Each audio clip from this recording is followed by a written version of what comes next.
Okay, we're about to start.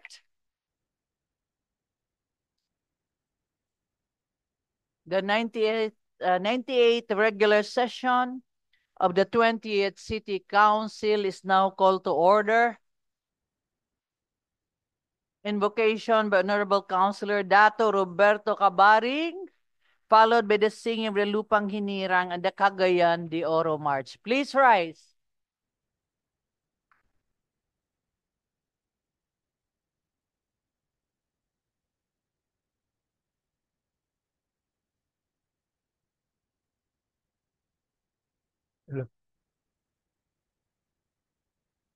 Ang atong kaugalingon ibutang sa atong kasing-kasing o mag-ampo ta. Amay daya magbabaya yang kadiyos kaya na talangit. Nasayod ka ko ilos katuyuan day iman. Naghangyo kami kanimo nga ikaw anias talwala nga maghatag ka namo og guidance sa mga butang among pagaiskutan. Ug ginaot unta kini sa tanan namo nga buhaton mag-uyon sa imong kabubuton Ginoo. Usa ni kapunon among gipangayo ang imong balaan nga espiritu alang sa ka-epektibo nga panagtigom ni ining hapuna alang sa kaugmaon pagpauswag sa among siyudad sa dakbayan sa Cagayan. Panalangini ang matag usa nga takop sa among konseho alang sa kalambuan sa tanan. Sa ngalan sa Ginoo. Amen.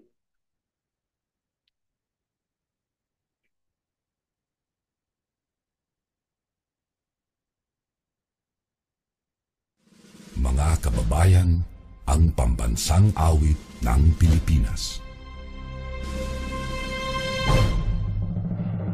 Kayang mag-ibig, telas ng sinakanan, alam ng puso, sa titik mo'y buhay. Lupang hinirang, tuyag ka ng magiting, sa mandulupin, di ka pasisingil, sa nagatang tutok sa simoy at sa langit ng bagaw, ay hinatang tulakaw,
Please be seated.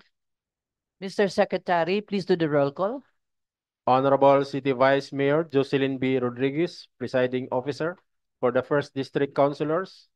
Honorable Agapito Heriberto G. Swan, Honorable Roger G. Abaday, Honorable J.R. Pascual, Honorable Amy Rose P. Moreno, Honorable Romeo V. Calizo, Honorable George S. Goking, Honorable Jose Pepe S. Abu Jr., Honorable Malvern E. Esparcia.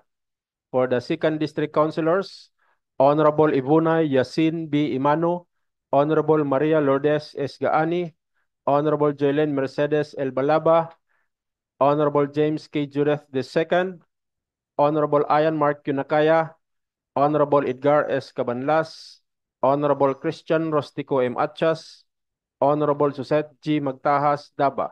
For the ex-officio members, Honorable Yanlam S. Lim, Liga ng mga Barangay President, Honorable Kenneth John D. Sakala, CTSK Federation President, and Honorable Dato Roberto P. Cabaring, IPMR. There is quorum, Madam Presiding Officer. Quorum is hereby certified. Good afternoon, councilors. Good afternoon, our friends from media, our visitors who are here today. We have also students from FINMA, Cagayan de Oro College, BA Communication, right? So welcome. Good afternoon to our televiewers who are watching us right now. Maayong hapon. So let us proceed. Majority Floor Leader, Attorney Edgar Cabanlas.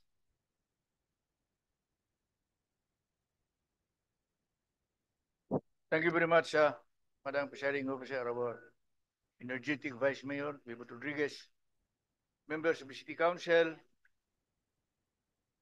guests that we have here present at the gallery from PENMA, Cagayan de Oro College, Bay Communication, of Shuma Shane Rochelle, Escueta Alray, Crisostomo Leslie, Mistal Pia, El Sura Janelle Velos Reister, Haluk Merik Chris, Taktay Judy Kalapi, Kevin Kier, Staris Joe Carlo Oliver, and with their advisor, Mary Queen Exclamador. People of Cagayan de Oro who are watching us in their respective social media, mayong hapon sa tanan na condolence, the our deepest condolence to Councilor George Goking, whose mother has just passed away this afternoon. Yeah. So our sincere condolences to the passing of Councilor George's mother just now. So we're sending our condolences. We'll be passing resolutions later on. Now, Madam Chair, may I move to dispense the reading of the minutes of the previous regular session of this council and consider the furnishing copies thereof as reading itself. Any second? Objection? I hear none. Motion is hereby carried. Move to approve on second final reading. Second. Objection? I hear none. Motion is hereby carried. On appearance, we have one appearance now, Madam Chair. There is we have a visitor from the PNR. This would be the proposed motion number 2024 to hear in aid of legislation, Mr. Virgilio Alima, PENR, Officer of the Provincial Environment and Natural Resources, Misamis Oriental, DNR, regarding its proposed 10-year cave management plan for Buntod, Pulutuhan, and Calavera caves, and the adoption of the plans by the local government unit of Cagayan de Oro City. But before that, may I request, Madam Chair, that Councilor Romeo Calizo be recognized first for a short information. Okay, thank you very much. Councilor Romeo Calizo, you're recognized. Thank you very much, Madam Chair. Just a simple invitation on October 27. That will be the start of DAPSI, or the dangerous. It's a drug abuse prevention month, Madam Chair, and in celebrating DAPSI, or the dangerous what do you call this? What do you call this? Drug abuse prevention and control month. We start normally with a fun run. So the Kadak family is inviting the city council together with the staff they want to join us in the fun nights. It will be 3K and 5K. And I presume that everybody in the council is healthy, and we will enjoy there, Madam.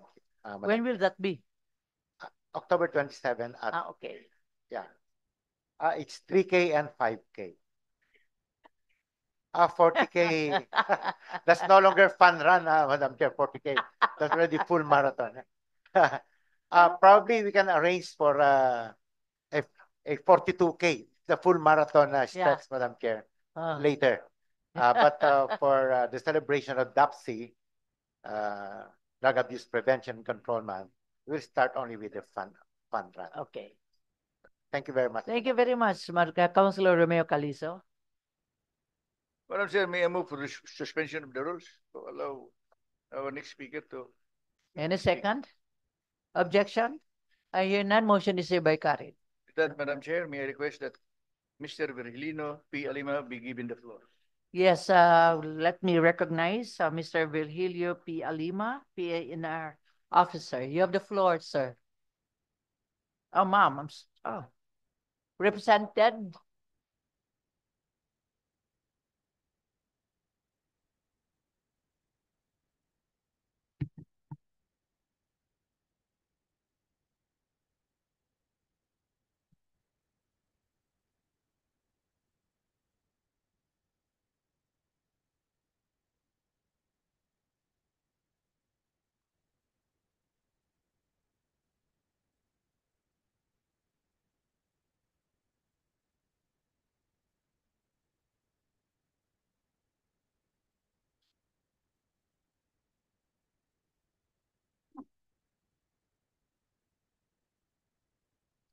Good afternoon, everyone, especially to the city councilors of Cagayan de Oro City, especially also to our Vice Mayor, Honorable Jocelyn Rodriguez, ma'am, and also to our guests and colleagues, and also to the other organizations that are here with us today.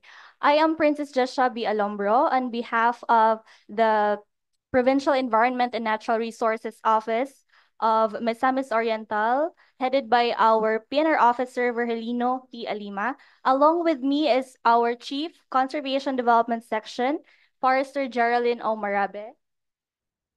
We also have representatives from Senro Initaw, Ma'am Ana Matingson, and Miss Jessica Hagonos.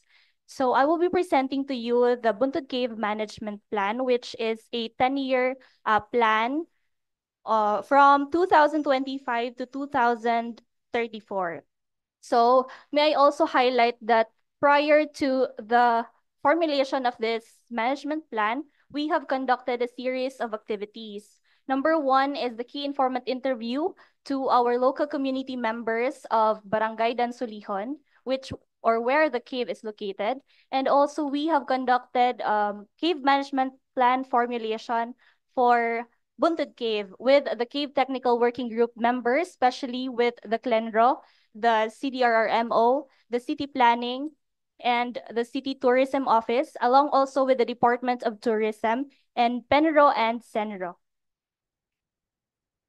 So to begin, a little overview about the Buntod Cave. So it is located in Barangay Dansulihon, Cagayan de Oro City, 24.79 kilometers from the city center of Cagayan de Oro City. So from the jump off point of City Ulangag, we will be having a 20 to 30 minutes trekking uphill. So you can see in the map the location of Buntod Cave, and it is located in City Ulangag. So next is the cave has a length of 381.51 meters. So as you can see, pababa ang yung kuweba po. So we have to conduct rappelling to go inside the cave.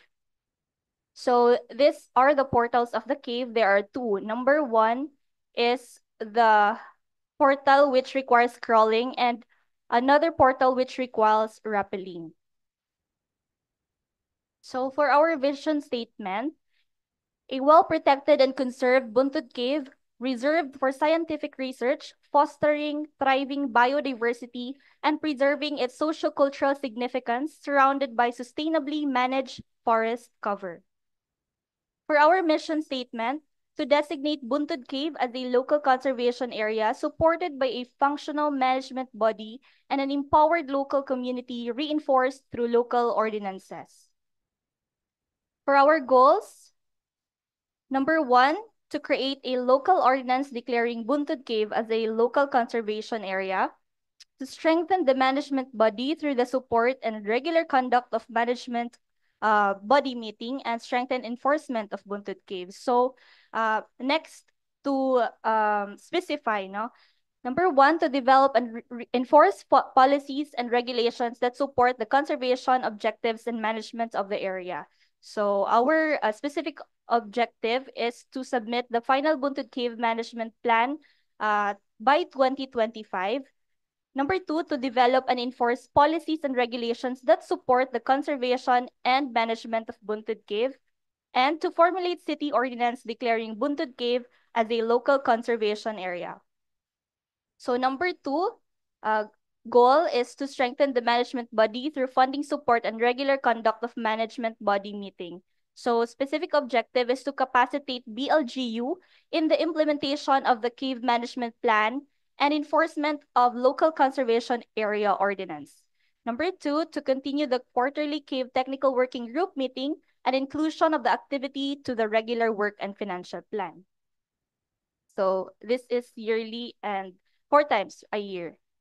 So goals, number three is to strengthen law enforcement of Buntod Caves. Specific objective is to organize and employ 2 cave protection and enforcement officers by 2025, and to organize barangay-based protection and enforcement officers by 2027. I would like to also inform everyone that the Barangay Dansolihon already had endorsed their cave protection and enforcement officers. However, we are still waiting to endorse the said persons to our office. So another is the conservation of natural resources for Buntod Cave and its surrounding natural resources. Number one is to plant indigenous tree seedlings by 2029 and to conduct yearly cave and biodiversity monitoring throughout the area. So for our management strategies and interventions, we have resource protection and management. So we will be conducting a perimeter survey to determine the local conservation area, of course, with the help of our CLENRO and under which is the Land and Asset Management Office and City Engineering Office. And also, we will be conducting a regular biodiversity monitoring system where we can be able to understand and to know the number of species that are within the said local conservation area. And also we have ecological restoration. We will be conducting an enhanced assisted natural regeneration through planting and growing of trees. Waste management, of course, it is already been conducted by the BLGU and the city. So sustainable cave resource use, so strict prohibition of and cutting of stalactites and stalagmites, and of course, no collection of guano. And along with that is the issuance of city and barangay ordinance to strengthen the implementation. Next is the visitor safety management. So may I also inform everyone that since Buntod Cave is classified as Class 1, so tourism practices is prohibited and only it is for research. No? So for visitors or researchers that will be going to the area, they are required to log in and log out at the BLGU office. And these researchers are required to use appropriate cave safety equipment. Also, they must be 21 years old and up and shall have adequate caving experience. Another is that The ratio of the guides with the researchers is 2:5, and the entry will be by batch for the safety of the cavers. So SEPA campaign, SEPA will be conducted through information, education, communication drive. And of course, the next year we will be installing regulatory signage or informative and regulatory signage and information to the public through social media platforms that the cave is for research only. Yeah. So human resources development and capacity building. So to capacitate the cave technical working group and cave guides and other people in the area, cave-related trainings will be organized. And of course, it will be conducted through series of trainings with the help of our tourism office. Next is research and development. So we will be having a memorandum of agreement with the universities within Cagayan de Oro City. For the local policy, the cave management plan shall be adopted through a resolution issued by the City of Cagayan de Oro. A memorandum of agreement will be drafted and forged between the DNR and City LGU for the cave management plan implementation. Next is the drafting of local ordinances to be facilitated by the city and cave technical working group. And then a city ordinance will be formulated declaring Buntod Cave as a local conservation area to be endorsed to the SB through for its adoption through issuance of a resolution. Next is the vulnerability assessment, linkage with academe and other private sectors to get the present status and the detailed information of the cave shall also be conducted. So for the implementation scheme, the cave management plan will be led by the City LGU and the DNR Regional Office, Penro and Senro, and other cave technical working group members will be the one who will assist in the implementation. So this will be the organizational structure for the Buntod Cave management. So it will be led by the LGU and then Cave Technical Working Group, and of course, the Barangay Government Unit of Dansolihan. For the monitoring and evaluation and feedback mechanisms, the Cave Technical Working Group shall be the primary monitoring team who will conduct the monitoring, evaluation, and feedback mechanism to ensure the protection and conservation of the said cave. And also, this management plan will be reviewed and revisited every year so that the implementation will be monitored and see to it that it is being implemented properly. So this will be our 10-year work plan for Buntod Cave. Dili kayo siya maklaro, but the number one is the distribution of Buntod Cave management plan. This will be conducted next year. And the funding source will be the DNR. Next is the establishment of local conservation area. So prior to its establishment, we will have to conduct our PASA activity. And it entails a budget of 810,000 pesos. Next is perimeter survey, and it entails a budget of 13,000 pesos. Next is habitat restoration activity, planting of indigenous seedlings. Budget is 50,000 from DNR. Conduct of cave monitoring. Budget is 10,000 per year. Starting 2026, that will be funded by LGU. Hiring of Bantay Cueva. The first year will be funded by DNR and the rest of the years will be funded by LGU. Capacity building. Conduct of trainings will also be funded by LGU. 3 trainings worth 100,000 each. Conduct of cave guide training, 100,000 also from the LGU.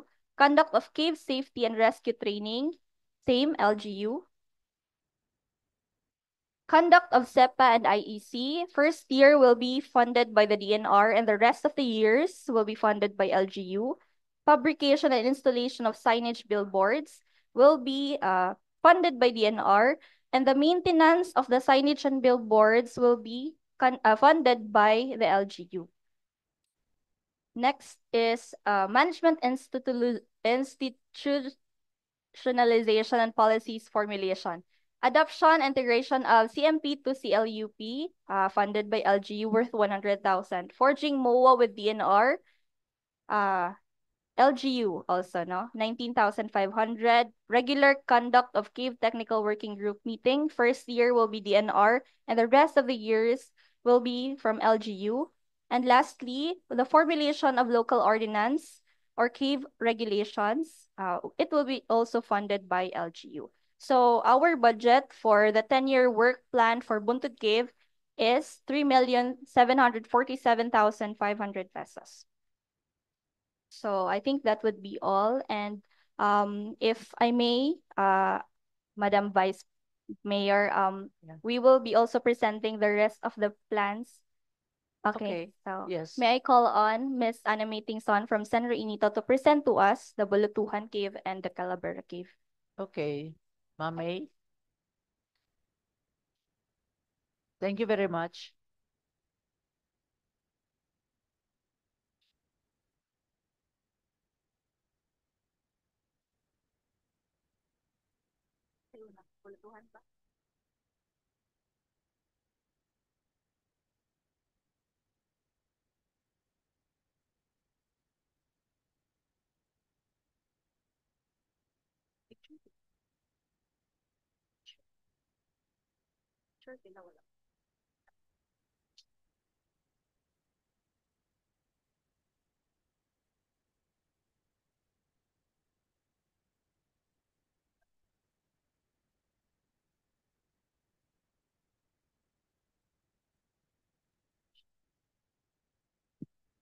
Good afternoon, everyone. So to continue, no, I will be presenting the Bulutuhan Cave Management Plan. Again, also it is a 10-year work plan. I'm sorry, it is 2025 to 2034, sorry. Bulutuhan, by the way, is located in Barangay Indahag, Cagayan de Oro City. So this management plan is anchored on the Biodiversity Management Bureau Technical Bulletin number 2016-10. So this plan is, the one I'll be presenting is na-shorten na siya. So the main purpose of the plan is to conserve the Bulutuhan Cave and its natural resources by ensuring the enhancement of self-sustainability of the cave as home of various flora and fauna with proper management involving the LGU and other identified stakeholders, and to fully guarantee the cave conservation activities. So for the brief description of the planning process, this management plan is developed and prepared by the Cave TWG. As mentioned, the Cave TWG members includes members from the CLENRO, City CAO, City Engineering, and other departments from the City of Cagayan de Oro. And as a vital input of the plan, the Cave TWG conducted cave assessment last April 12, 2022. So the output of the assessment consists of the profile of the cave, cave map, rapid ecological assessment, and other pertinent informations. So series of planning and workshops were conducted and participated by the stakeholders from Barangay Indahag and the City of Cagayan de Oro, Cave TWG representative, and from the Department of Tourism. So for the profile of the Bulutuhan Cave, it is located in Sitio Taguana, Barangay Indahag, Cagayan de Oro City.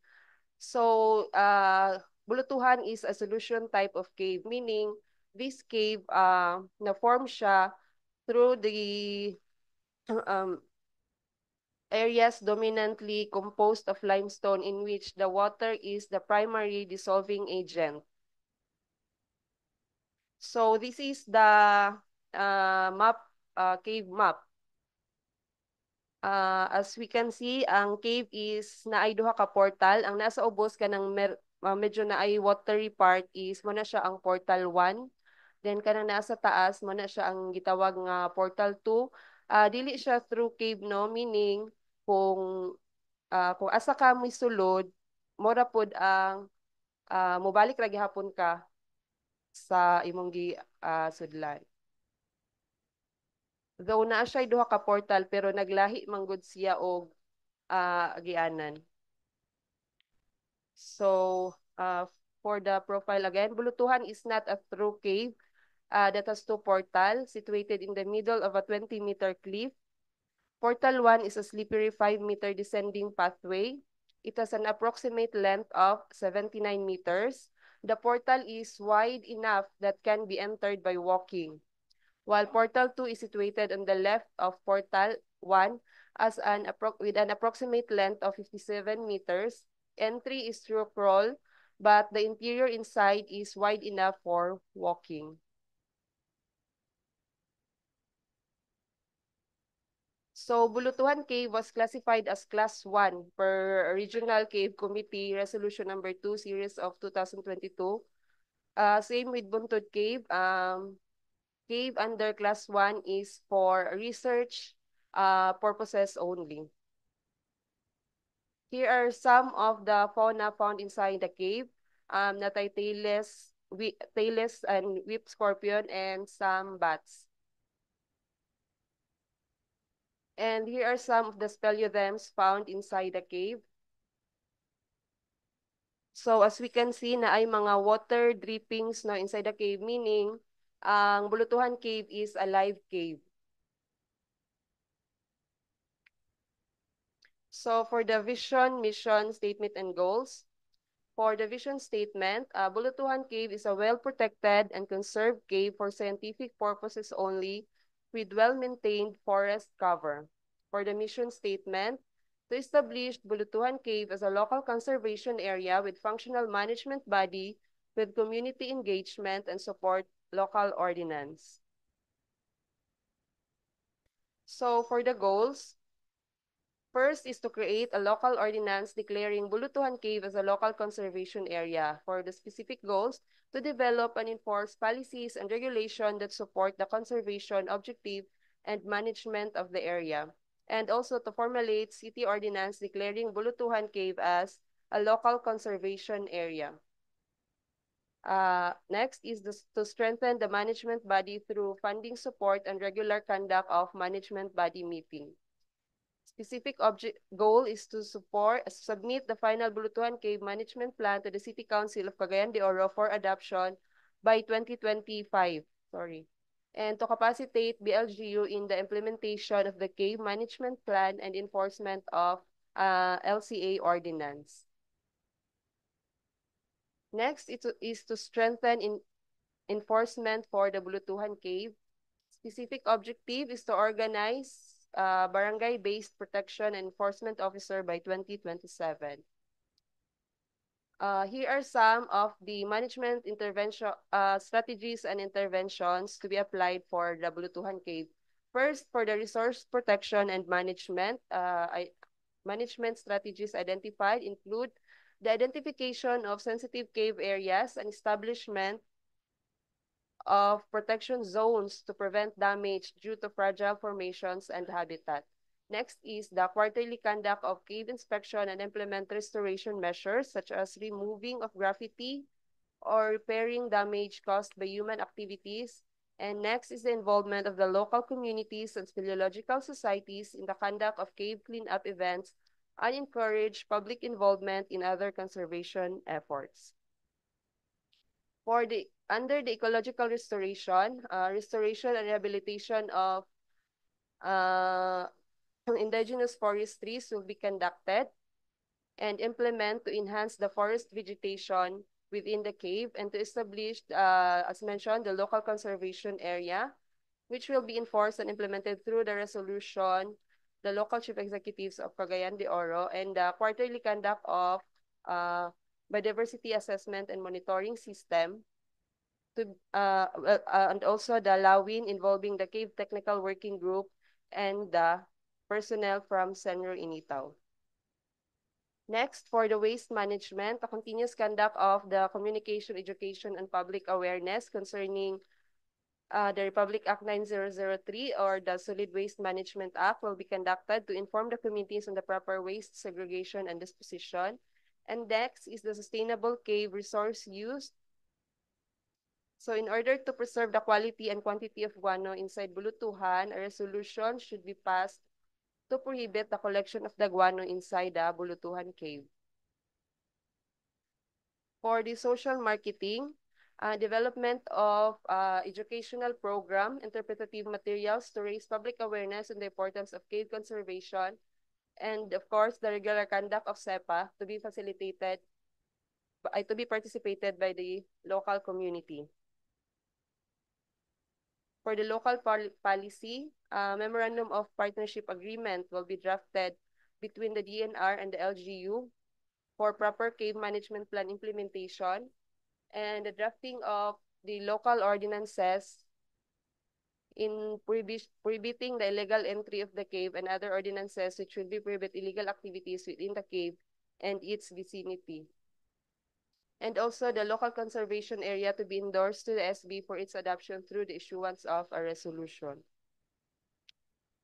Next, for the gender and development, Bulutuan Cave will be developed through a community-based management approach involving the youth, men and women, and in order to achieve gender equality. And for vulnerability assessment, the conduct of VA to determine the security state of the cave, and linkage with academia and other private sectors will be made by the concerned agency to get the detailed information on the present status of the cave.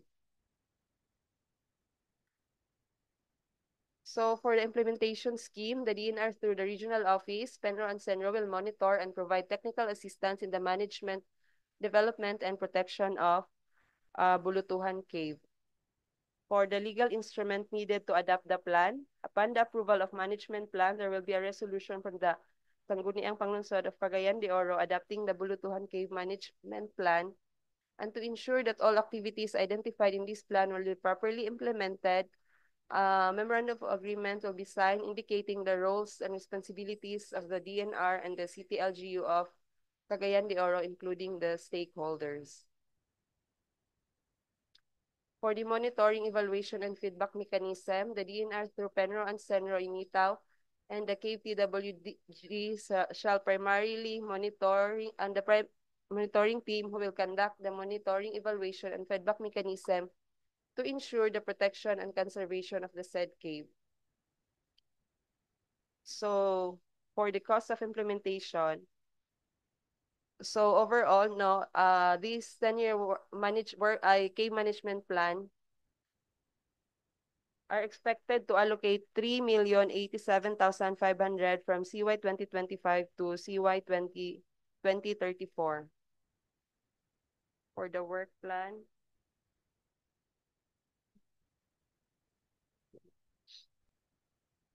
sorry, the work plan, wala siya na-attach, no, but we will submit it in a Word copy.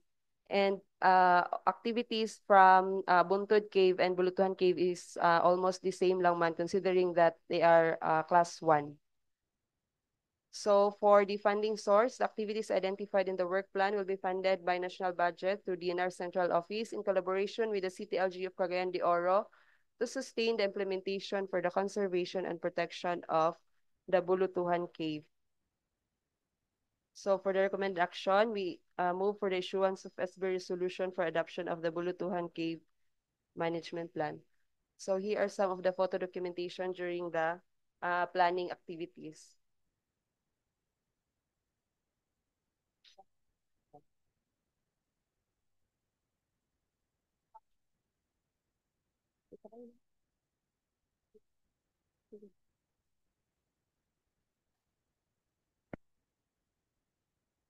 Are we done? Naapay isa ka Okay. plan.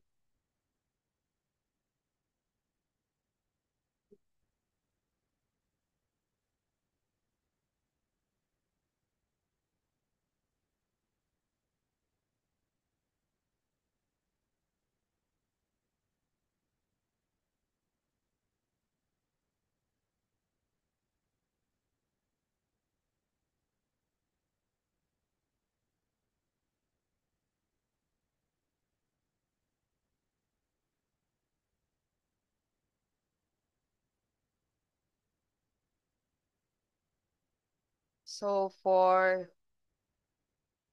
The last management plan, I will be presenting also the Calavera Cave Management Plan. Again, it is a 10-year work plan. The cave is located in Barangay Kamaman-an, Cagayan de Oro City.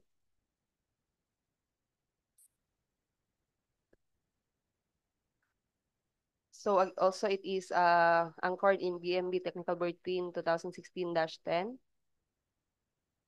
So for the purpose of the plan, of course, to conserve, protect, and properly manage Calavera and its natural resources by securing and ensuring the enhancement of self-sustainability of the cave as home of various flora and fauna involving the LGU and other identified stakeholders, and to fully guarantee that the ecotourism operation would be strictly carried out in line with the cave conservation. So same with the previous two caves, no? This Calavera cave also came to this process. It is developed and prepared by the Cave Technical Working Group, of course, with the DNR, and also assessment was conducted last 2022.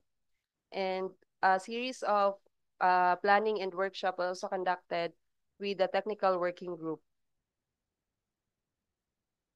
It is located in Barangay Kamaman-an, Cagayan de Oro City. So kani siya nga cave is a rock shelter type, meaning this cave is produced when bedrock erosion takes place in insoluble rocks.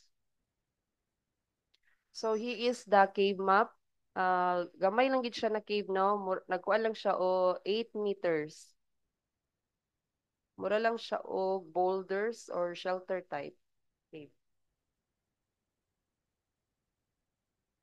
So Calavera Cave is allegedly a man-made cave and also can be considered a rock shelter type of cave.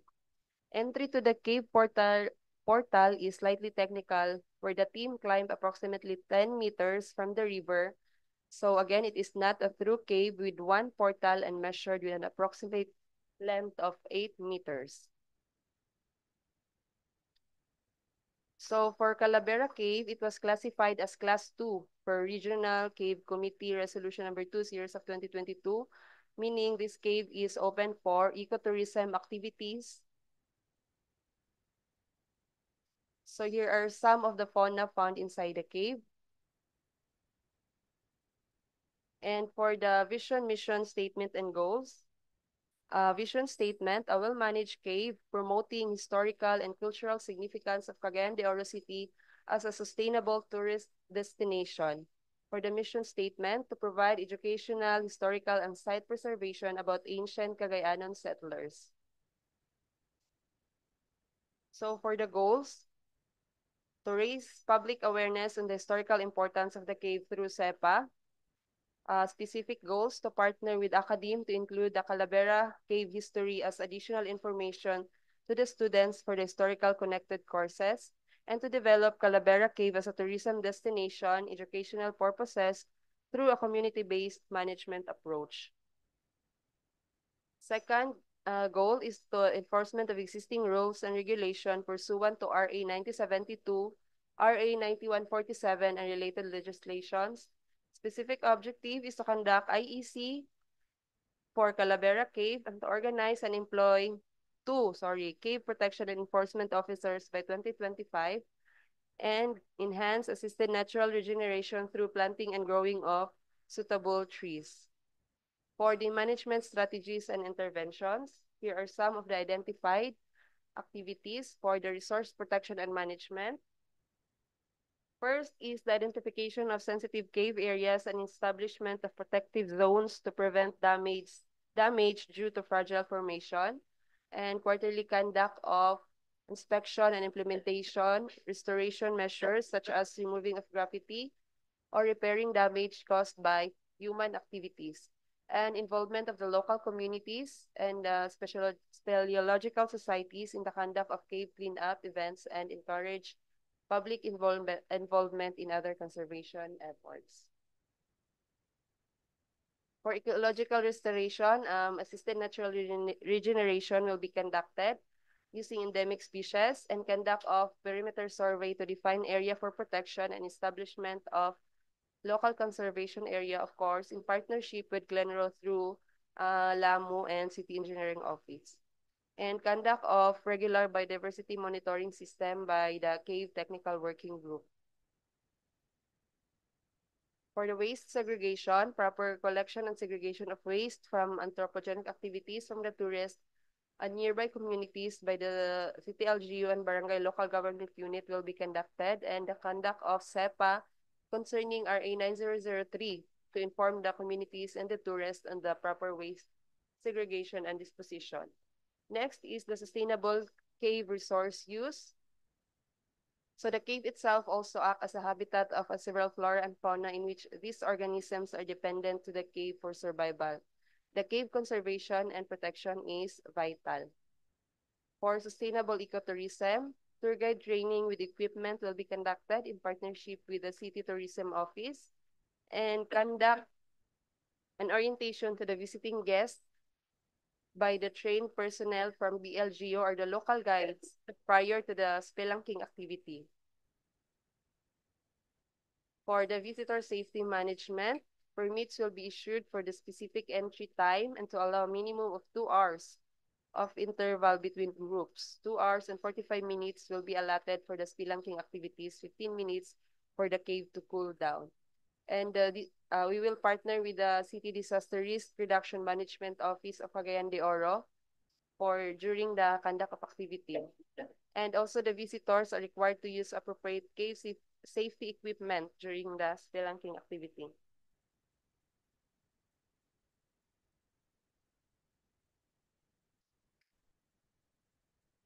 For the social marketing or the IEC campaign, the conduct of SEPA will be facilitated and participated by the local community and the visitors, and the production also of the regulatory signage and the promotional contents and other materials for installation, production, and dissemination.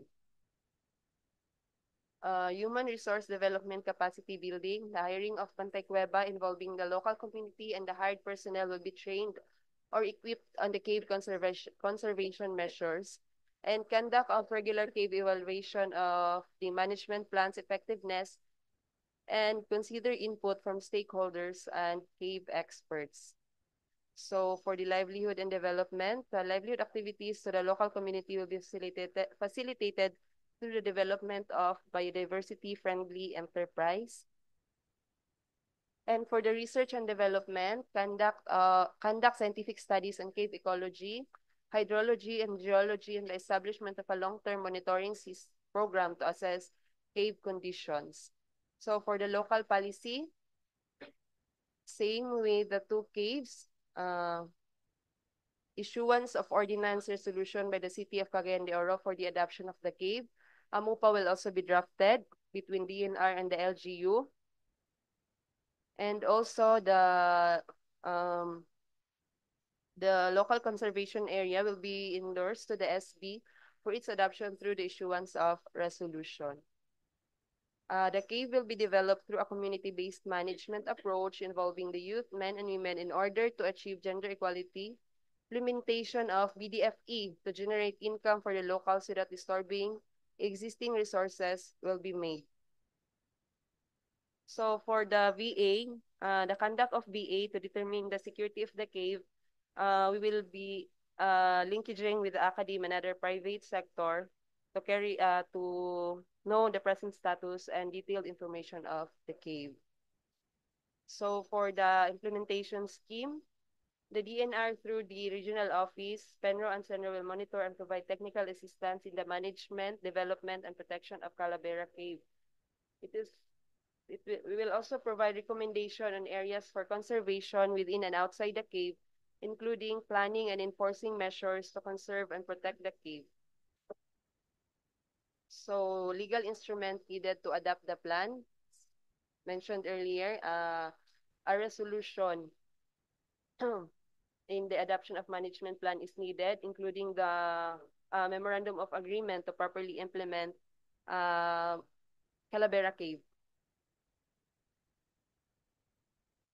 Monitoring, evaluation, and feedback mechanism. The DNR through Penro and Senro Initaw and the Cave TWG shall be the primary monitoring team who will conduct the monitoring, evaluation, and feedback mechanism to ensure the protection and conservation of the said cave.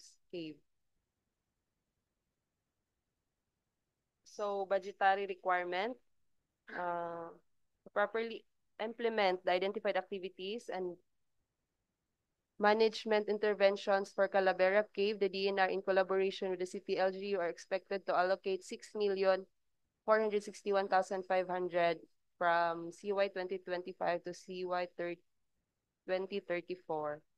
So, medyo higher ang cost of implementation for Calavera Cave considering that it is class 2 and there are ecotourism activities will be conducted. For fund sourcing, considering that Calavera Cave is outside the established protected area, the activities identified in the work plan will be funded by the national budget through DNR Central Office in collaboration with the City LGU of Cagayan de Oro and DOT to sustain the implementation for the conservation and protection of Calavera Cave. So again, recommended action. Move for the issuance of SB resolution for the adoption of Calavera Cave Management Plan. Thank you for listening. Thank you very much, ma'am. What's your name again? Anna May Tingson from DNR Ma'am Center Initaw. Tingson. Okay, Councilor Girly Balaba, you're raising your hand, yes? Good afternoon, Madam Chair. Good afternoon to my colleagues and to the guests this afternoon. Ako lang pangutana, no? Because Buntod and Bulutohan caves are considered class 1 caves, meaning to say walay activities din ha. This is for research lang. Yes, yes, ma'am. So nobody is allowed to go inside. Yes, ma'am. Oo. Exactly. Karon ba, di ba muna siya ang bag-ulang na Discovered. discover? Dili ni siya mao. Di siya mao. Okay. Under na to siya sa Mambuaya according sa kanang sa map. Sa Galing map. na Namria na map.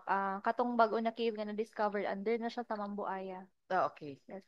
And kining Calavera class 2, meaning pwede makasulod. Tourism. Yes. Ang mga Open for tourism. ecotourism. Yes. Yes. Kining wala na ko. Kini ba sa Makahalar kining cave? Makahambos. Yes. Makahalar. Makahambos cave sa ano pa gyapon na sa inyo ha? Under na siya sa city tourism, ma'am. Nga Diri na sa city na? Yes. Okay, sige. Okay, mo lang na siya, Madam Chair. Okay, Thank you. thank you very much, Councilor Girly Balaba. Yes, Councilor Roger Abaday. You have the floor. Thank you very much, Madam Presiding Officer, my colleagues in the 20th City Council and all watching us and listening us today. And Presenter, thank you very much. No? For clarity lang, you said that these 3 caves are man-made. They are man-made. No, natural siya. Natural. Yes. Oh, but some. Yeah, excuse me. I read man-made. Yeah, Said, there's Ang man-made. last na cave, Kamaman it should man-made.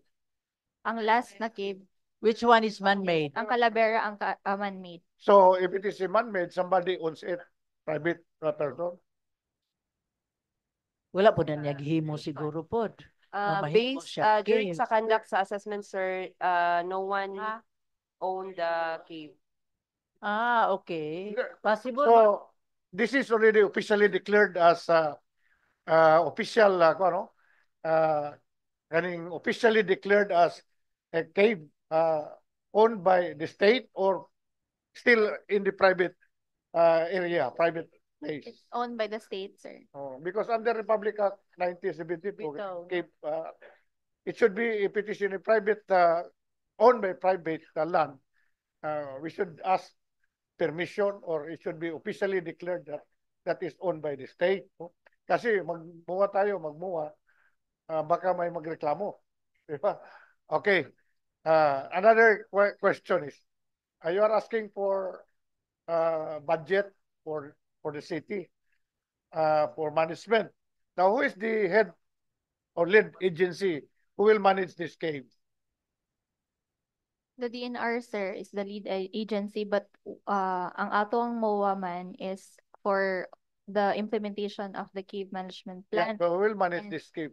City sa or city na dayon siya, sir. Yes. kami na. Okay. So muna kung thank you very much. That's my question. Okay, thank you very much. Councilor Attorney James Judith, you have the floor. Daghang salamat, Madam Chair. Madam Chair, og sa ang Majority Floor Leader, Konsehal Edgar Cabanlas, akong tinawag mga kauban sa konseho, og mga bisita. Inani lang, ang klaron sa ako una, pasiunang pangutana sa atong mga presenters, Madam Chair, tuluman to ka mga langob, ang buntod, bultuhan, o kalabera, di ba? Unya, ang bulutuhan o kalabera, nasayod ko nga pro sa indahag, ang buntod asa madapit. Dansulihon, sir. Dansulihon, okay. Now, agig sumpay sa gingon na ganina ni Consul Roger Abaday, inyong tubag nga ang kalabera gipanagihan sa estado. Inani lang, base lang sa akong personal nga kasinatian, wala, di pa dugay, mga napulo na kabulan, gusto unta kong musulod sa kining Calavera Cave kay mag-vlog. Ang naitabo, gisita ko sa mga gwardya sa Alegria kay gipanagiyahan ko no ang mga langob sa kining Alegria. So unsa man na nga kuan kay ako man na nang mamugos na unta kog sulod pero gisita magyud ko nila pero di na lang ko gusto nga magkagubot. So muna akong pangutana karon unsa gid ka tinuod nga nagingon mo nga estado ang nanagya pero baguhay pa lang nag-adto ko gisita ko sa mga gwardya sa kining Alegria Hills. Mismo gid sila gid ang nangingon dili mo pwede makasulod din attorney maski nagpailailan ako nga konsehal ko sa Dakbayan dili ko no kay ang tagya lagi ko no ang Alegria kay panagiyahan sa Ayala. So unsa gusto lang ako naklaron og ikatulo dayon nga pangutana kung pananglit nga ingon mo nga naa na dayon cave enforcement o protection officer kinsa man bali ang mag-lead sa ila kabalo ko ningon mag-DNR dili ba direktamente sila nga under sa kining Clenro ang magawid lugar si Engineer Cuenca inana lugar ang so ang ako lang is katong pangutana nga ako gid mismo nga gisita sa mga gwardya sa Alegre Hills kay dili ko no to public kun dili gipanagiyahan ni Ayala pinaagi sa iyang subdivision nga Alegria nga mosulod na gid unta ko kay di ba ang Alegria kanang Calavera Cave mao man pud na ang makasaysayanon nga langob kay diha gipanglubong to mga biktima sa epidemya sa unang panahon sa Dakbayan sa Cagayan de Oro ato mga 1920 kung sakto ba ko. That's all, Madam Chair. Okay. Yes, you may answer, ma'am. Mr. Chair, Madam Chair, for us, when we go to Bulutuhan, Calavera, wala man sad mi sukad nga gisita. Yes, sir. And then, ang mo na siya ang among coordination pod sa Clenro kay sa mga ing-anak mga panghitabo dapat gid nato nga inform ang owner nga ang cave alone is kanang timberland owned by the state. So that is why we included in our cave management plan ang IEC gyud. Kana siya. Okay. Yun sa kasan niya pagsulod. Ani na lang. So pwede ko manangit sa inyo magpauban ko kay gibadlong lagi ko atong niagi. Yes, sir. So gusto But ko for musunod now, we sunod have si to Mana, adapt pwede this pa. management plan para ma-continue na din nato ang atong mga Lagi pero sa pagkakaroon lang sa wala pa namo na nga mapanday ang maubaling pag-adaptar pinaagi sa usa ka resolution dinhi sa konseho. Pwede ba ko makasulod nga ubanan ko ninyo sa DNR? Yes, Nga sir, moadto ko together dito with the sunod si Clenro. Mana pohon sa maong langob. We will schedule that one, Mr. So ikaw akong Yes, tawagan. sir. Dagay Mayor. salamat. So there is a guard sa anang area, ma'am. Na guard. During sa assessment, wala siya, Madam Sukad-sukad. Chair. Yes po. Kapila mo nagbalik-balik. Kadua, Walay guard. walay guard. Sa Alegria. Basig lahi siguro na, sir. Lahi nga. Lahi siguro ito yung gisinina. Mau ba? So, I think, Wala, answer, river trekking. Nag-river trek. Ang Alegria is katong ibabaw nga area, katong naay murag pigiri ba na sila dira sa ibabaw? Murag, oh, murag lahi. Banana. Pasig lahi imong way. Sa gate ni Aki padung dito kay na may guard ang gate. Di ba no? Oh, kay kung sa gate ka mo agi, di gyud ka pasudlon. Correct. Okay, yes, Councilor Bernice Parcha. Daghang salamat, Madam Presiding Officer. I just want to ask these few questions also. Madam Presiding Officer, first question, kaning nga mga caves, labi na katong duha, was categorized as level 1, right? Tama? Yes. Pag mayon baka i-categorize sa nimog level 1, no chance na ba nga ma-convert ni into a tourism or atong ginatanaw nga baka pwede natay buhaton or some tweaks na mahimo siyang mabisitahan as tourism spot? Sir, ang nag-classify sa caves is the Regional Cave Committee. So if ever we have kanang unsa na alterations inside the cave, since we have regular monitoring, pwede din na to ma-reclassify ang cave.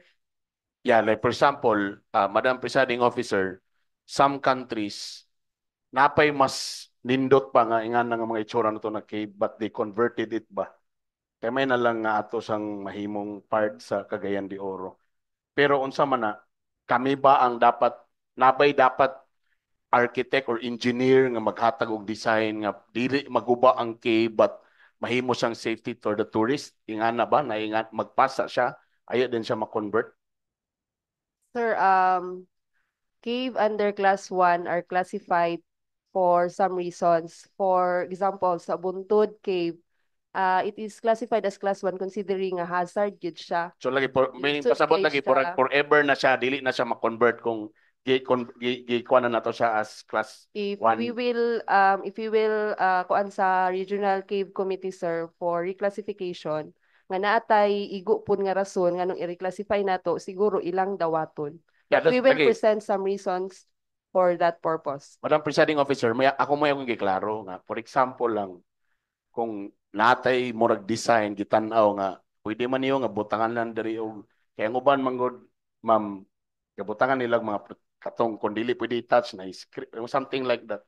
So kita wala pa tay nga nga capability. So na class nato naman ni siya nga class as level 1. So forever na ni wala tay chance ani nga kuan i-preserve ra gyud siya ana. Yes, sir. Okay. Ngayon, based po sa atong RA 9072, wala tay kanang infrastructures nga dapat makuan sa ato ang inside the cave. Yeah, exactly. Okay, so wala na forever na nga dili. So ang kato na lang ikatulo.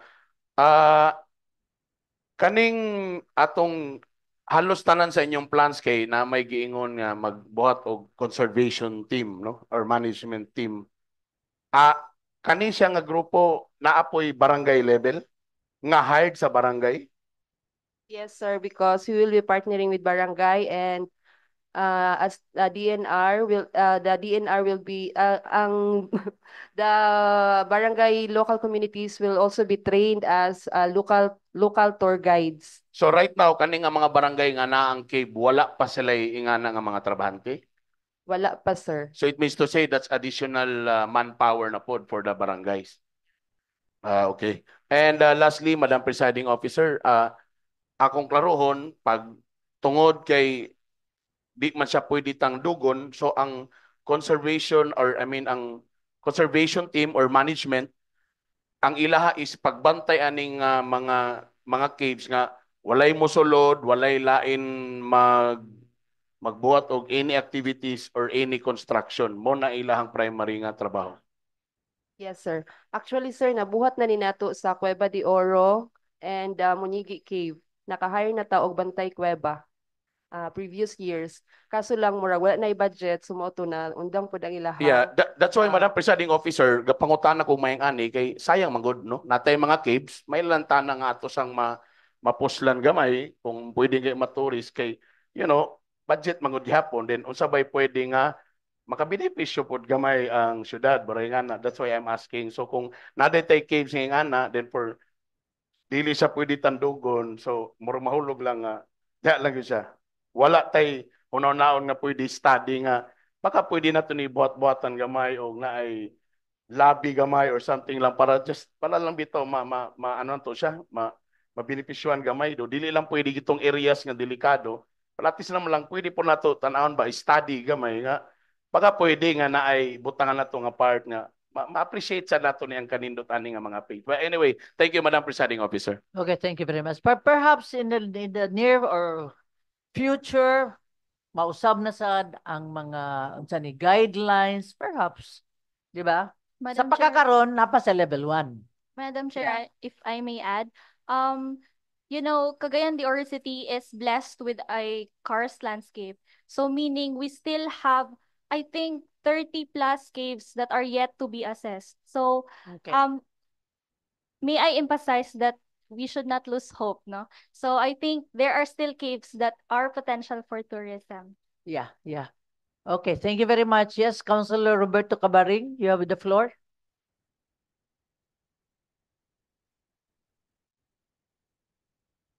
Maayong hapon, Afternoon. Madam Chair, mga kauban sa konseho o sa atong Pindro, Klindro, Dinar. Ang ako lang pagpaminaw sa presentation, wala gid ko ka dungog sa ICC, IPIS nga community.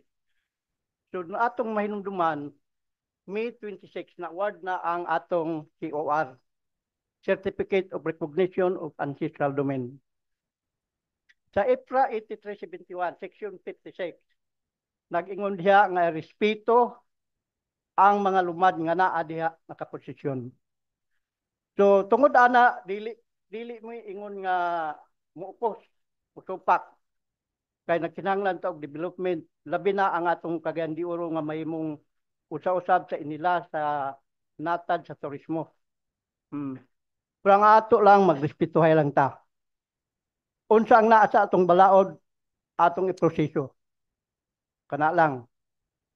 Hangyo ko murag dako nga kulangan kung mahimo i-defer sa i-review para makit-an unsa ang tinuod sa atong balaod para sa among mga IP. Salamat. Okay, thank you very much, Councilor Roberto Cabaring. Yes, anybody? Okay, Councilor Romeo Calizo, you have the floor. Thank you very much, Madam Chair. They have a 10-year management plan. Normally, if you have a plan like this, you know, we happen to have visited Ha Long Bay in Vietnam together with Councilor Alam Lim and Councilor Roger Baday. That bay has more than 2,000 islands, and they have more than 1,000 caves. And of course, they've selected just one cave for purposes of tourism. Madam Chair. And of course, they also have a protection plan for all the other caves. But may I ask if, you know, if if the management plan is only protecting these 3 caves, it is easy. We don't need a 10-year plan to do that. But if they're saying there's still more than 30 caves that are not explored, can we not explore even just one cave that has tourism prospects? And that may be even the LGU will probably pwede rin magkahin gud og dako nga pundo para i-develop for tourism purposes. But if it appears it's like Makahambus Cave nga, suroy ko dito nga wa man gyud wa gyud maka-convince nga ato nang bisitahon. And we are not proud of it to be a tourist destination, Madam Chair. Kasi kung kining Toluca Cave, we just need just mere protection plan, not really a 10-year management plan. I don't know what's really very difficult if we aim only for protection and not as for other purposes, Madam Chair. Kaya nakabutang dito na pay tour guide, training, livelihood activities. Where? And sa may tsura aning Toluca Cueva nga 10-year plan na atong gabuhaton. So what is our prospect? What is our projection with these 3 caves? Kasi if mere protection plan, maybe a 1 week plan can do, Madam Chair. But if it's for other purposes, it's like income generating purpose, probably a 10-year plan would work. So can we get the answer from our visitors, Madam Chair? Thank you very much, Councilor Romeo Calizo. Yes, you may reply. Good afternoon, Vice Mayor and everyone here. Good afternoon. I'm Marilyn Cananea from Clenro. I'm here to represent Engineer Cuenca. As the head of the technical working group for the city, we have plans. We do have plans for the city caves. For your information, we have more than 50 caves already inventoried. Inventoried pa lang na siya, giihap pa. We have 9 classified, or 10 classified. But pasabot, naibawaan na kung pwede ba siya sa tourism or not. And we also have the other caves nga amo pang i-discover nga nay historical value, meaning i-assess pa namo kung unsay mga hayop nga naa dinha, wildlife.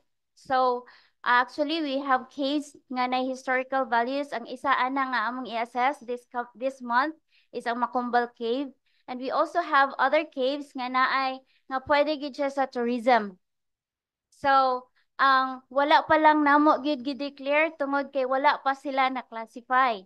And then for budget-wise, for your information, ang atong city naga-budget og 100,000 ra para sa whole year nga activities. O kulang pa ang because of this, kulang pa ang among mga gears para mag-discover sa atong mga caves whether they are really safe for tourism or not. And for livelihood side, for the livelihood, ang atong mga caves actually nga among na classify para sa for tourism, naagid siya pwede gyud mapangitag panginabuhian ang mga community nga naa dinha. Bahin sa giingon ni Kagawad Kabaring, ang after manggod-ana sa kanang pag-classify, pag i-devolve na sa DENR ang responsibility sa city, ang city ug ang barangay na dayon ang mag-discuss og appeal gyud dinha ang IPs, dili siya kalimtan. So sa kada barangay, I hope na makabalo sila nga wala gilimtan ang mga IPs ug ang mga residents sa usa ka area.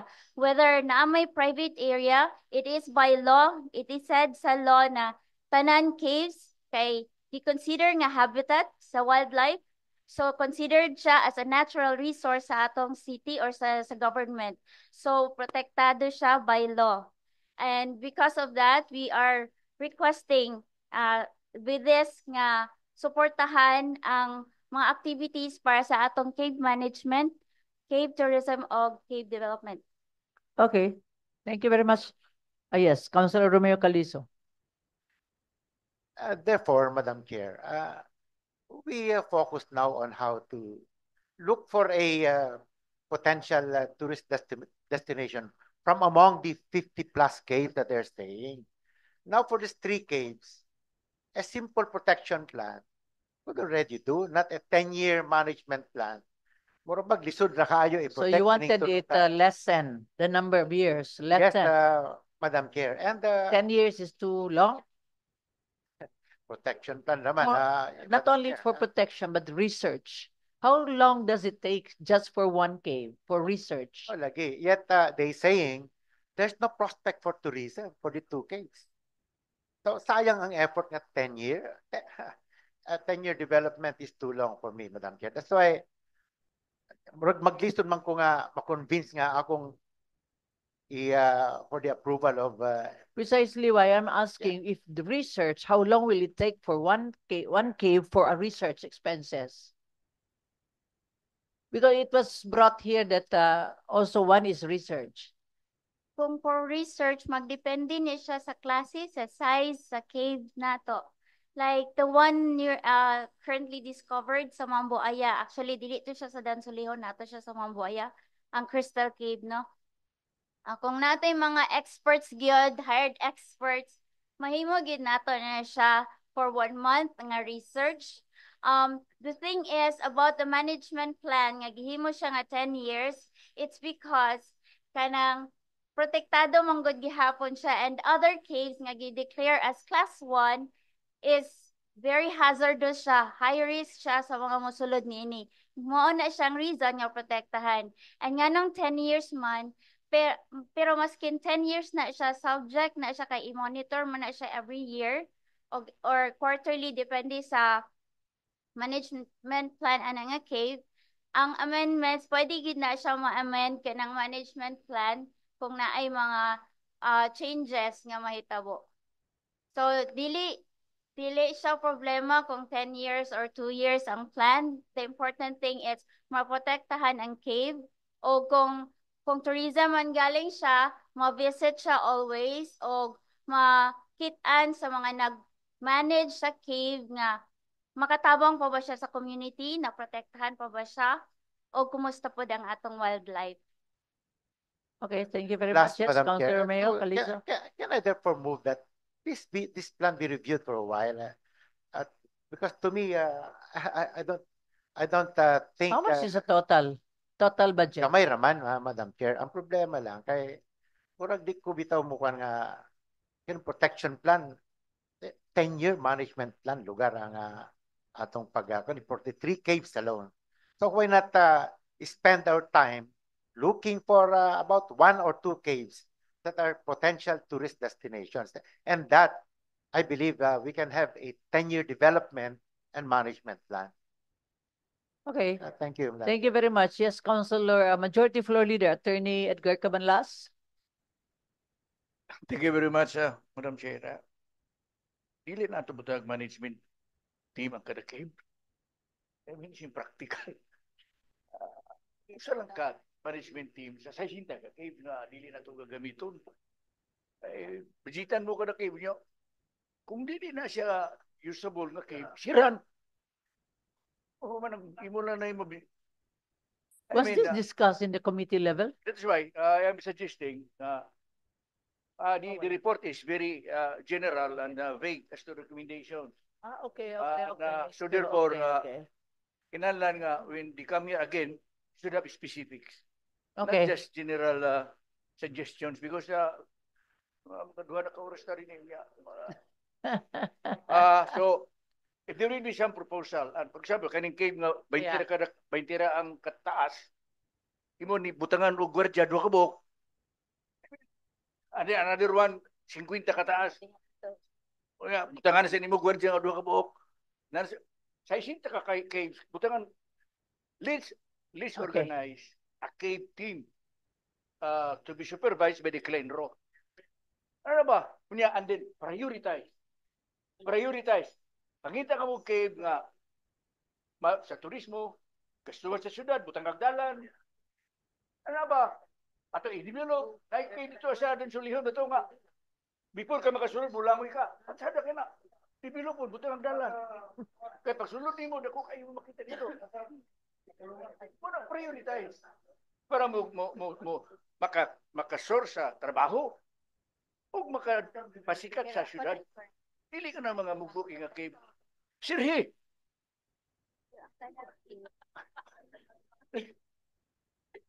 Anyway, so what is the pleasure of the House? So there is this deferment by the yeah. So we are going. Yes, Councilor J. Pascual, you have the floor. Biya basig basabta na ako gid ni ron. Maayong hapon, Madam Chair and fellow councilors and visitors, no. Madam Chair, ang tourism lang na aspect, ako man silang na-interview, kaya nakita naman po ni Ma'am sa Lirupan, and ila pang gina-assess ang Lirupan Cave because that cave is one of the most beautiful caves nga pwede good for tourism because mura siya mini underwater nga river nga cave. So that is located in Barangay Tagpangi. Okay. Yes, and of course, katong mga bago sad na cave, murag lisod kay to nato nga pugson sad nato nga iabrihon gyud siya sa public because ang cave day, Madam Chair, Ang atuang kamot na din na siya yung mga oil. Once we touch ang mga crystals, itom daw na siya, madaot na dayon ang cave. So for that purpose, mo siguro na nga dili gyud ang uban caves, although nga pwede makasulod ang tao, but di man gyud mapunggan sa tao na mukapot gyud sa mga kristal. So I think kung for tourism purposes siya, murag madaot gyud siya. So sakto to ang gingon ni ano. But karon manggod kay na budgetan na manggod sa DNR and murag gikan man na sa ila ang budget. I think we should not defer. Kay basin daig naa pa daing mahatag You na know what? The information. presentation, this is my comment. If you present, make use of what you have to explain that everybody will really, you will be able to convince everybody because ang inyong reporting is reading. And if you read, dili masabtan, you should have shortened it, get the most important data that will convince the counselor. Because if you read, they're not reading. They will not understand. So that is my suggestion, no? So because this is a budget, I do not know what's the pleasure of the House this is coming from. So there is this deferment. Yes, you're raising your hand, Councilor. Defer and refer to the Environment Committee. Councilor Attorney Joey Abu. Tourism also.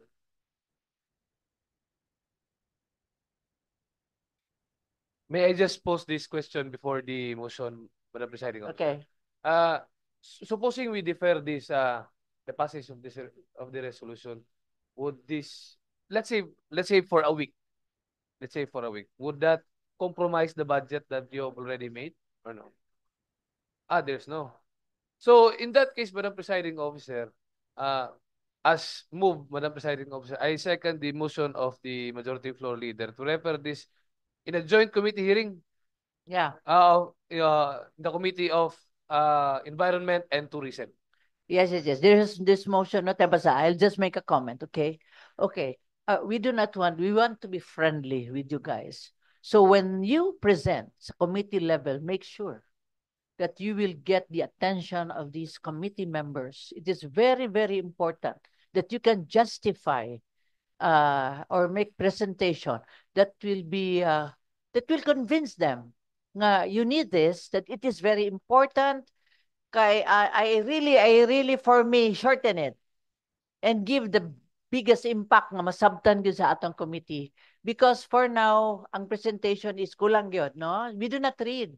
If we present, give the most important, the data that will convince the counselor. So there's this motion nga i-defer sa siya, i-ato nato balik sa committee, okay? And just study and makumbinsi lang ninyo. Then let them understand, no, in your own capacity nga masabtan gud nila, nga ilang masabtan gud what you wanted to convey to the members and the committee chairman. So we are referring this to the committee on Environment and Tourism under Councilor Roger Abaday and Councilor J. Pascual. Okay? So thank you. Any second? Any objection? Ano second na? Okay, any objection? Okay, I hear none. Motion is hereby carried. Although, thank you very much for the presentation. Thank you. Salamat kayo. Yes, Move Majority to Floor lift the Leader. suspension, Madam Chair. Yeah. Session resume. We go to the business of the day. Omnibus motion third. For omnibus approval, items 1 to 4. Item 1 is proposed resolution number 2024-855, returning to the Sangguniang Kabataan of Barangay number 2. This city, it's resolution number 3, series of 2024, covering its annual budget for calendar year 2024 with an estimated income of 315,185 pesos.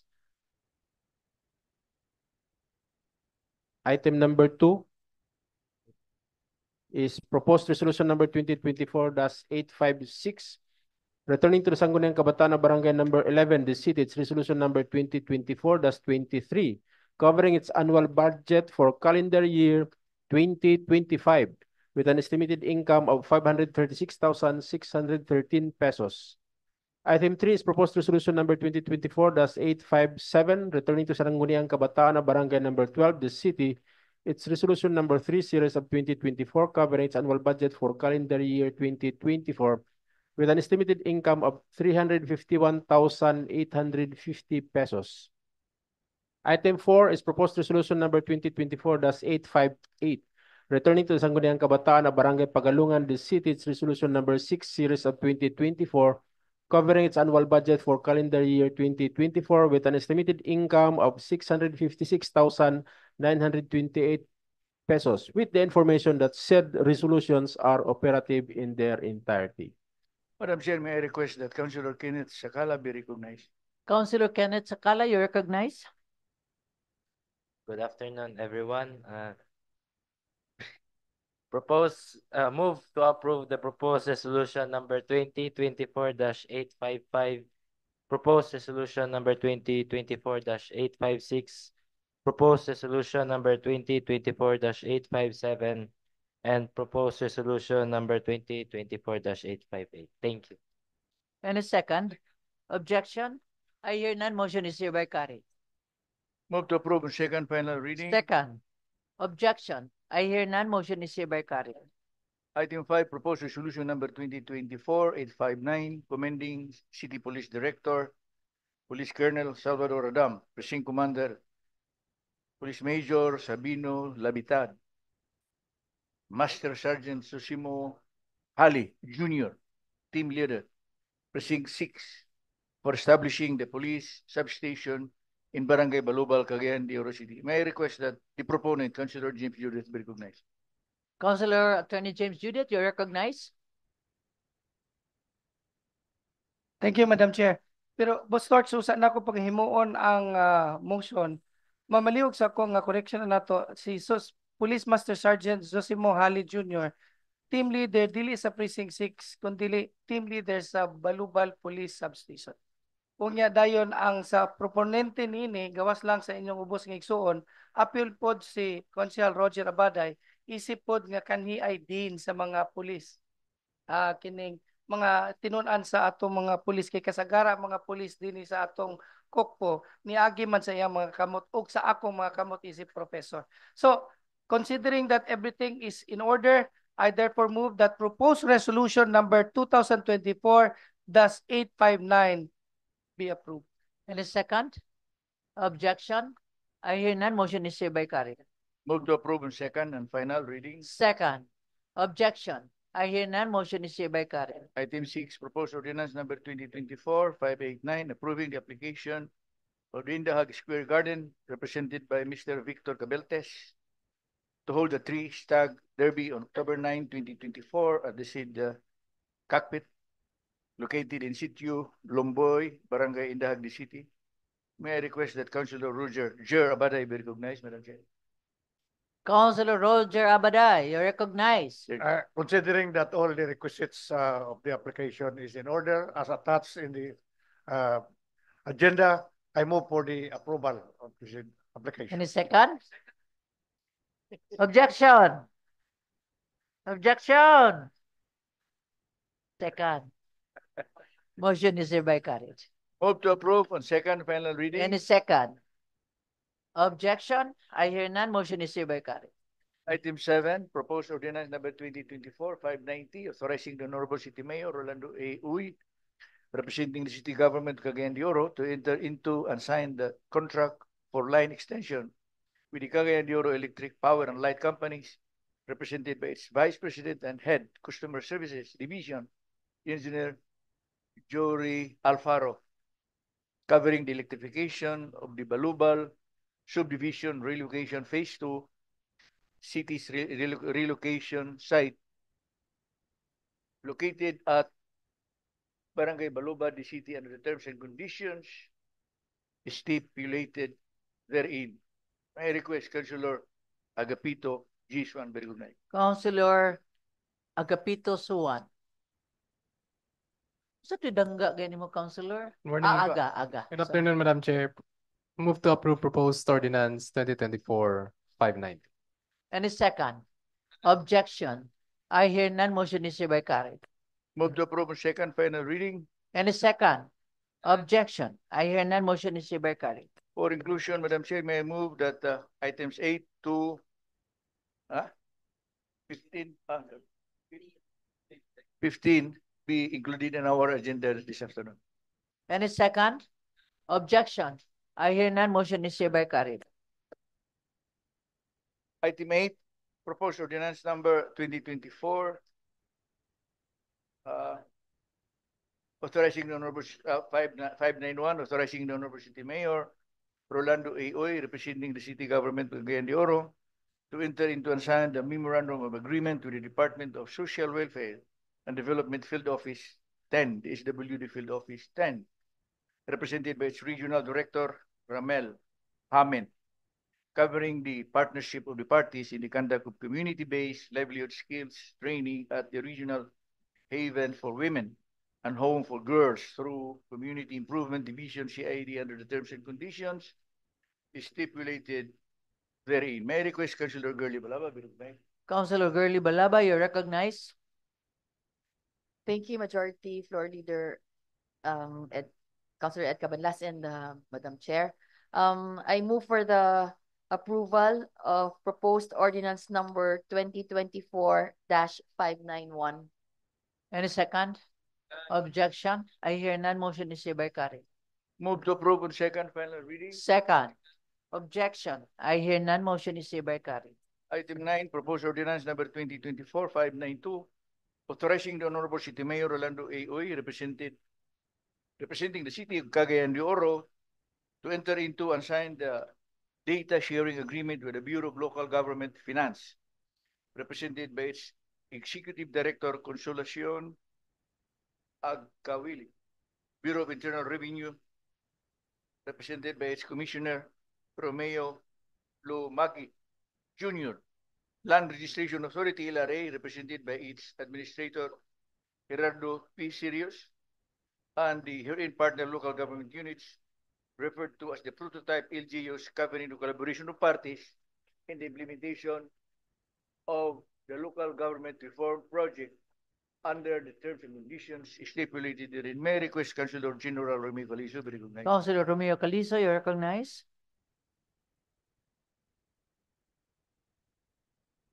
Thank you, Madam Chair. May I move for the approval proposed ordinance number 2024-592. Any second? Objection? I hear none. Motion is hereby carried. Move to approve on second final reading. Second. Objection? I hear none. Motion is hereby carried. Item 10, proposed ordinance number 2024-593, authorizing the Honorable City Mayor Rolando A. Oy, representing the city government of Cagayan de Oro, to enter into and sign the memorandum of agreement with the CSIP Gores Velayo and Company, SGV, represented by its chairman and country managing partner, Wilson P. Tan, covering the latter's provision of services in the production, publication, and launching of doing business in Cagayan de Oro at no cost to the city government under the terms and conditions stipulated therein. May I request Councilor Ian Mark Nakaya be recognized. Councilor Ian Mark Nakaya, you recognize. Move for its approval, Madam Presiding Officer. Any second?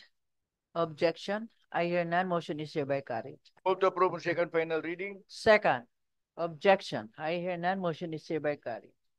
Item 11, proposed resolution number 2024-890, confirming the executive order number 307-A series of 2024 of the city chief executive entitled an order reconstituting the Human Resource Merit Promotion and Selection Board for the city government of Cagayan de Oro, pursuant to Civil Service Commission Memorandum Circular number 24, series of 2017. May I request Councilor Ian Mark Nakaya be recognized. Councilor Ian Mark Nakaya, you recognize. Again, for the approval of the said measure, Madam Presiding Officer. Any second? Objection? I hear none. Motion is hereby carried. Move to approve on second final reading. Second. Objection? I hear none. Motion is hereby carried. Item 12, proposed resolution number 2024-861, confirming the administrative order number 1-24 of the City Vice Mayor, entitled an order amending Administrative Order Number 4-23 constituting the Human Resource Merit Promotion and Selection Board for the Legislative Department of the City Government of Cagayan de Oro, pursuant to CEC Memorandum Circular Number 14, Series of 2018. May I request Councilor Suset magtaas daba? Councilor Recognized. Suset Daba, you're recognized. Thank you so much, Madam Chair and Majority Floor Leader Attorney Ed Cabanlas. Move to approve proposed resolution number 2024-861. And a second. Objection, I hear none, motion is hereby carried. Move to approve on second and final reading. Second. Objection, I hear none, motion is hereby carried. Item 13, proposed resolution number 2024-862, commending Sergeant Stan Meyer Cortez. Philippine Air Force. Philippine Air Force Reserve for his courageous action as the first responder in the vehicular accident involving a student who suffered an arm injury on September 28, 2024. May I request, Madam Chair, that Councilor Malvern A. Bitok Esparcia be recognized. Councilor Malvern Esparcia, you recognize. Madam Presiding Officer, ngilngig nga aksidente na itabo sa September 28 sa kay estudyante halos murag naputol galing ang kamot. Bosa Sergeant Stan Meyer Cortez Borromeo, a Philippine Air Force reservist without hesitation, wala pa nakaabot, padulong pa lang atong CDRRMD, nanadayon siya providing timely and critical assistance sa maong pangitabo. Then so move on the proposed resolution number 2024-862. And a second. Objection, I hear none, motion is hereby carried. Move to approve on second final reading. Second. Objection, I hear none, motion is hereby carried. Item 14, Madam Chair, resolution number 2024-863, expressing the 20th City Council's deepest sorrow for the untimely demise of Mrs. Cristita Xiu Goking, and conveying our most profound sympathy and condolences to the City Councilor, our colleague, George E. Goking, and the bereaved family. And a second. Objection, I hear none, motion is hereby carried. Move to approve the second final reading. Second. Objection, I hear none, motion is hereby carried.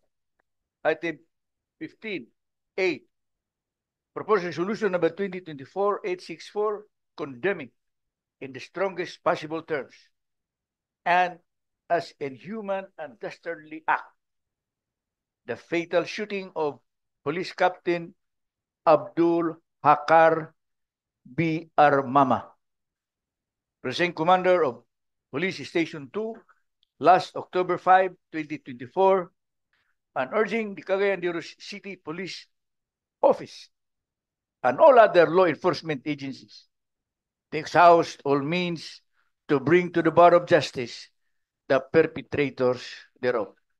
Move by all members present, Madam Chair. And a second. Objection, I hear none, motion is hereby carried. Move to approve on second final reading. Second. Objection, I hear none, motion is hereby carried. B, proposed resolution number 2024-865, expressing the 20th City Council's deepest sorrow for the tragic demise of Police Captain Abdul Hakar B. Armama, and conveying its most profound sympathy and condolences to the bereaved family. Move for the approval of the members of the City Council. And a second. Objection, I hear none, motion is hereby carried. Move to approve on second final reading. Second. Objection, I hear none, motion is hereby carried. There being no other matters to take up, move for the adjournment, Madam Chair. Session adjourned. God bless us all.